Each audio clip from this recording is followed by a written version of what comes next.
Bismillahirrahmanirrahim. Assalamu alaikum. My name is Aziz, and today we have a guest.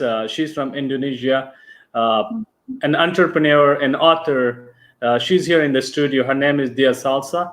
Dia, every time when we're starting our show, we have a short introduction for our guest, and then we ask our guest, who is Dia Salsa? All right. Okay. Okay. Well, I'm Dea, everyone. Nice to meet with all of you. So I live in Jakarta. It's in Indonesia, and I am a CEO of a fashion tech startup called Rentik. So it's a fashion rental business based on apps. Cool. So, just starting from your journey, the first thing is about the education. Can you share a little bit about your education? Um, I I graduated in 2017, so I was majored in economics. So it's sort of like economics and commerce.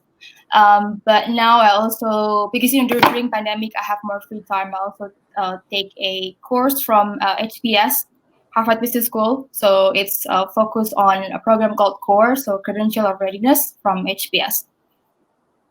All right. So the next question will be about your social activities. Would you like to share something about that?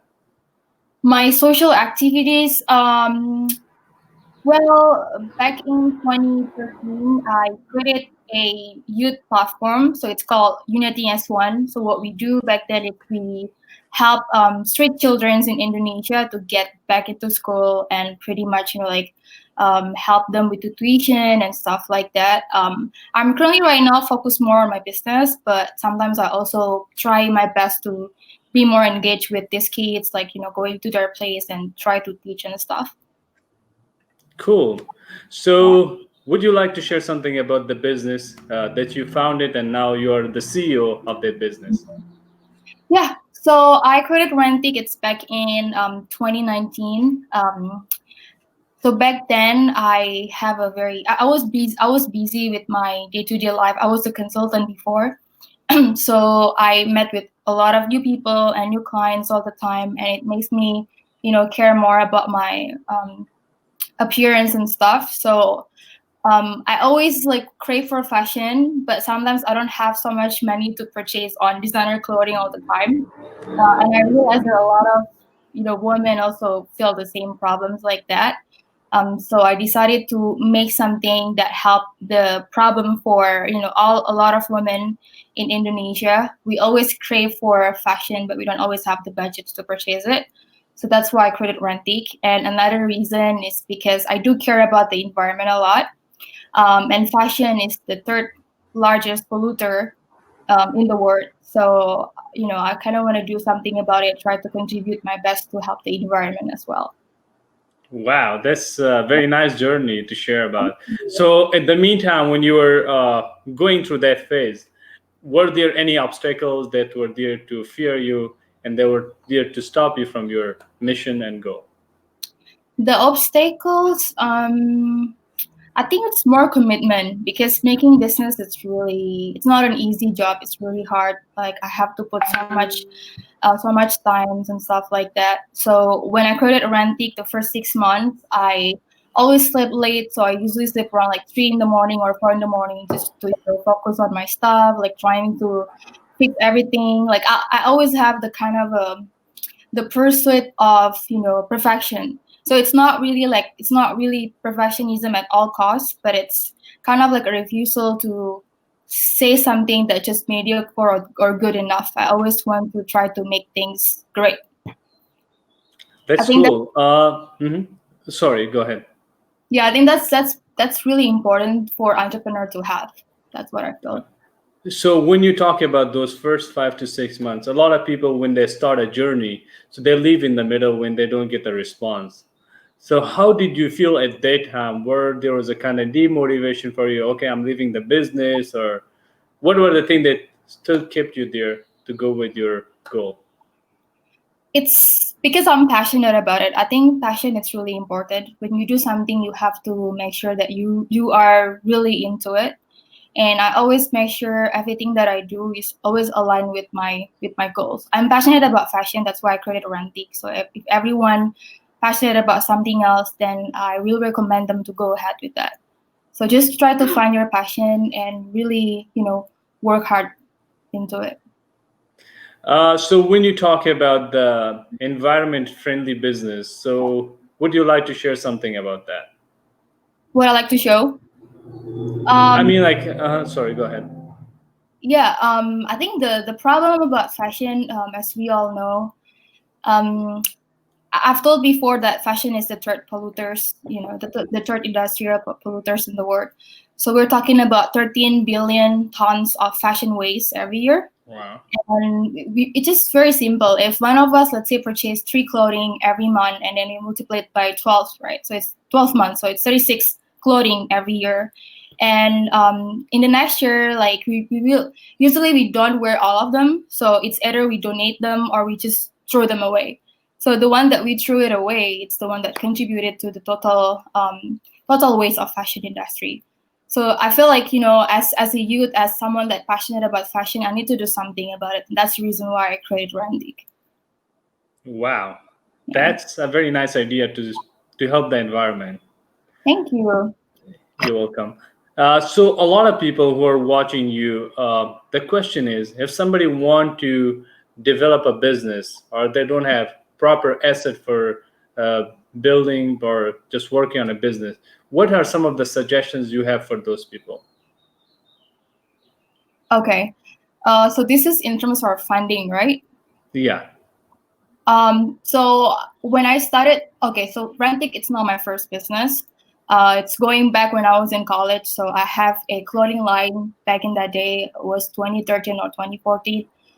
So when I started that business, I don't have any budget as well. As a college student, I don't have much budget. So what I do is I create a business proposal, and then after it, I submit it to Indonesian's government because they are super kind. They always give funding every year to youngsters. So that's where it started. So I have a business idea, and then I propose it to the government through a competition, and then I won. So I get the money, and then that's why I created my first business.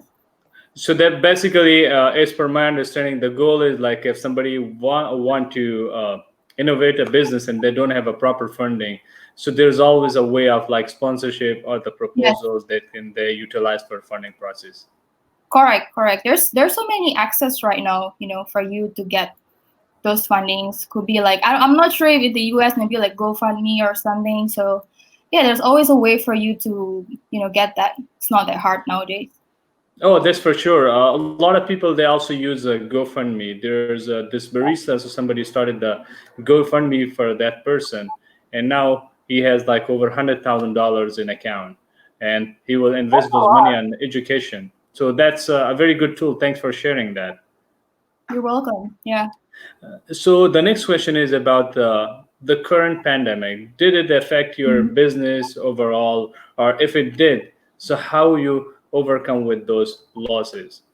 Yeah, it is really affecting my business because our business is fashion rental.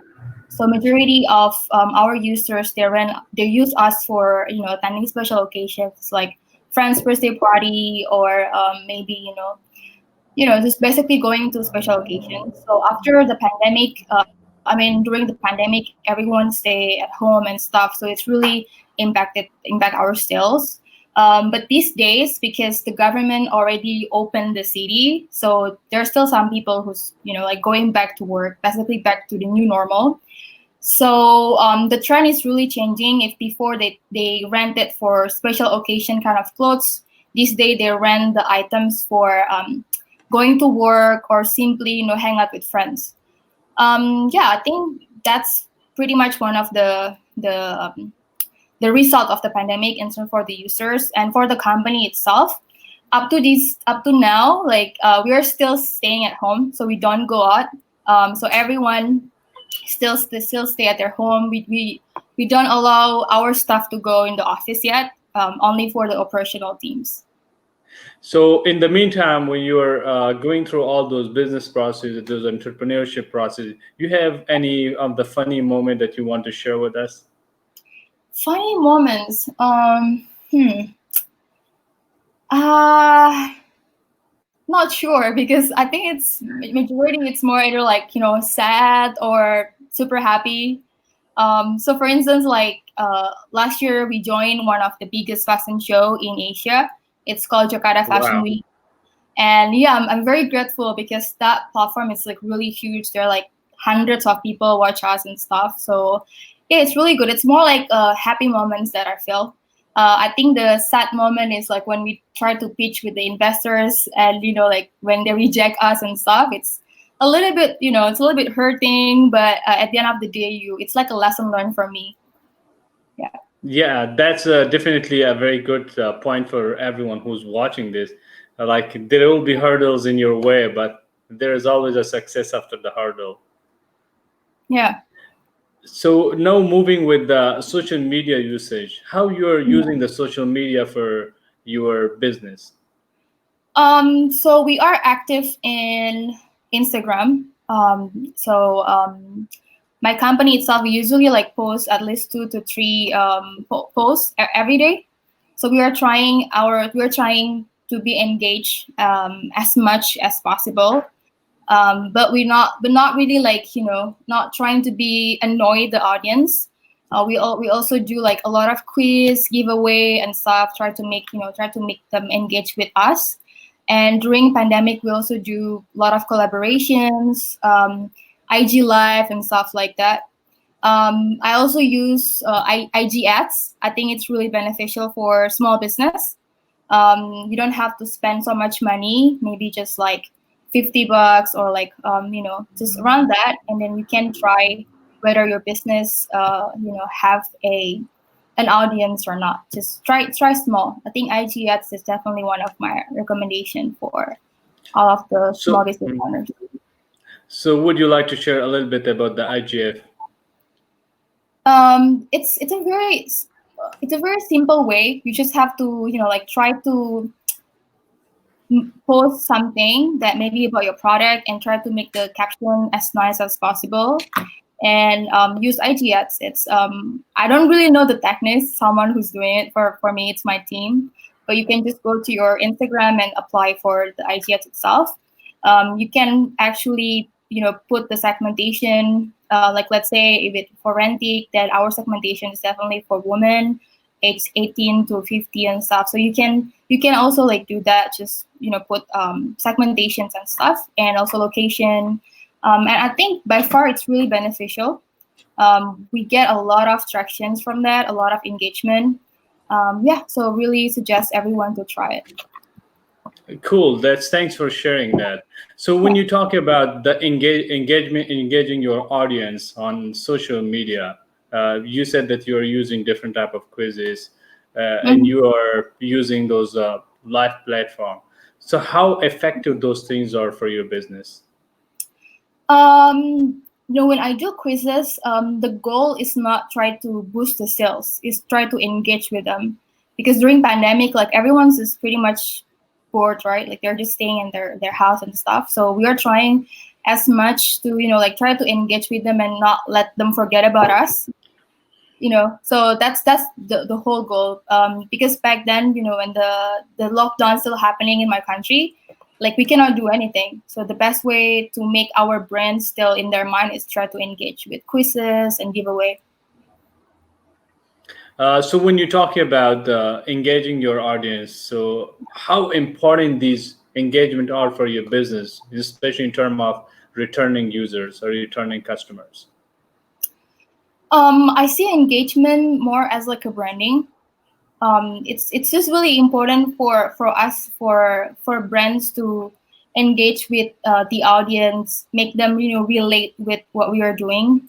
So in Rantic, we always post stuff about like woman outfit of the day, or maybe some fashion tips. It's what people really need, right? Our audience needs.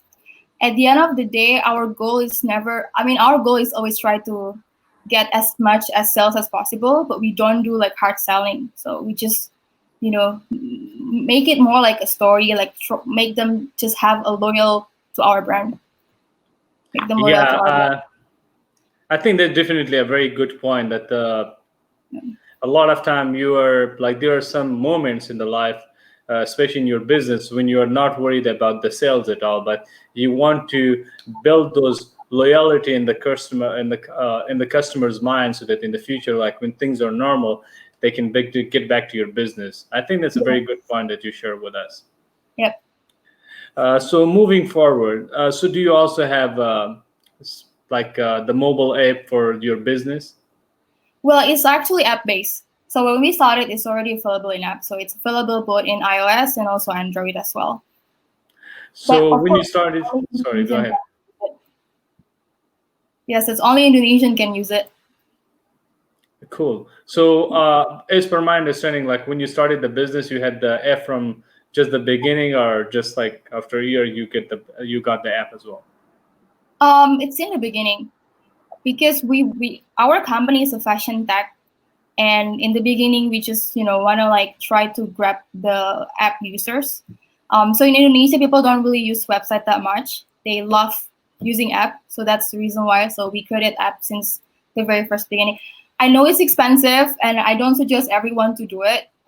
So back then, we have funding from outside, so it's not only me and my co-founder. We also have funding from our angel investors. That's why we can, we can purchase that. People who are watching this show right now, would you like to share something about the angel investors, or if you can define it, like how it works? Yes. So in the startup world, there are like two type of investors. The first one we call it angel investors, and the second one is venture capital. So angel investor, how do you define it? It's basically people who believe in you, and it's just usually one individual. It's an individual. It's not representing an organization, and their budget tends to be smaller than venture capital. So it's usually less than 1 million US dollar. And the second one is venture capital. Obviously, it's a VC, so it's an institution. They have a lot of money, pretty much, but it really depends on like what type of VC that you're talking to. So for our investors, the type of VC that we're looking for, it's the one that focus on retail. But there are a lot of VCs who focus on other businesses, maybe like transportation and logistics. So it really depends on your core business and your business model. Okay, so thanks. As per my understanding, like if somebody wants to start a business and then they need a funding sources, there's a angel investor and there's a venture capital. Mhm. So they can approach you and they can help them like to start the business. In future, once the business start running, then they can also like those people, they have power on the decision making of the company. Yes, that's true. All I right. think Mhm. angel investor, it could be your friends, could be your family, could be anyone, anyone that you're close with.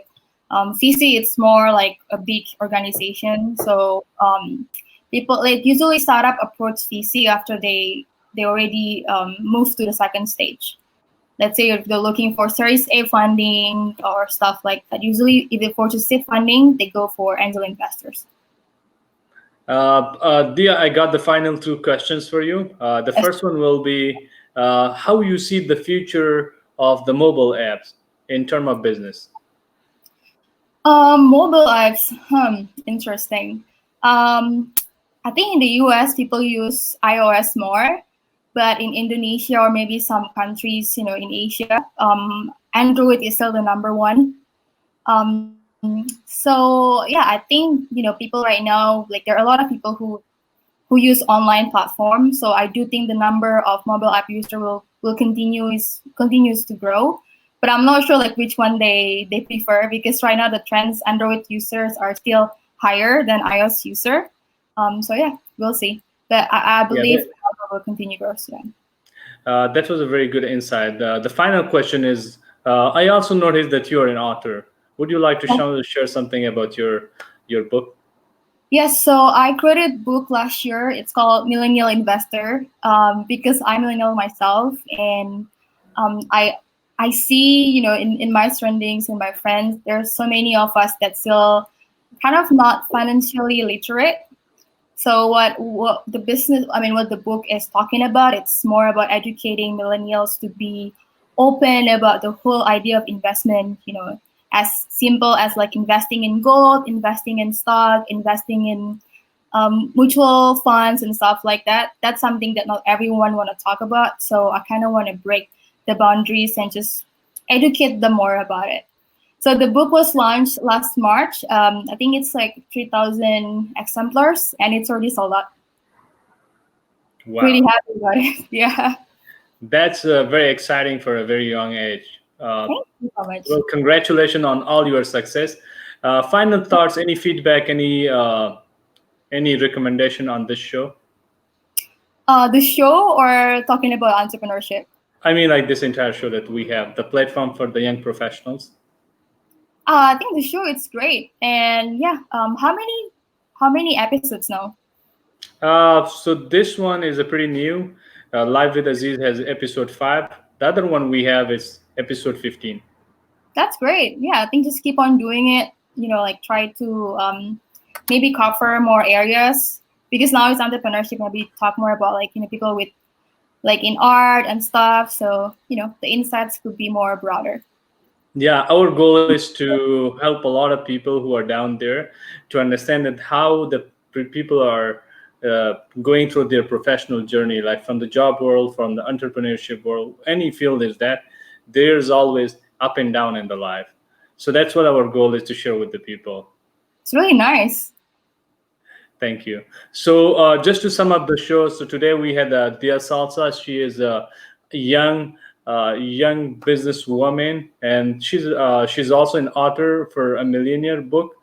The thing about this show, the entire show, when we asked her, so there are some things in that there are some of the things that we got from this show. The first one is there will be always up and down when you are starting a business. Like when she talked about her first 5 months, she didn't have time to sleep properly. The Mhm. second will be there will be the time when you don't have funding. There's the time when you can approach to a venture capitalist. You can approach to angel investors. The next one is how you are utilizing social media. That's very important. Like in terms of like when she shared about the pandemic, that during the pandemic, beside beside the boosting the sales, what she did, she tried to engage the audience to have more loyal customers. That's going to be very helpful in future as well. The last one is that's even that anytime or whatever you are planning. So we are in 2020, and the mobile app is very important. So if you want to start a business, it will be expensive. It is expensive, but the thing is, a lot of people are using mobile app for online shopping nowadays. So make sure that if you have a business, you can also think about the mobile app.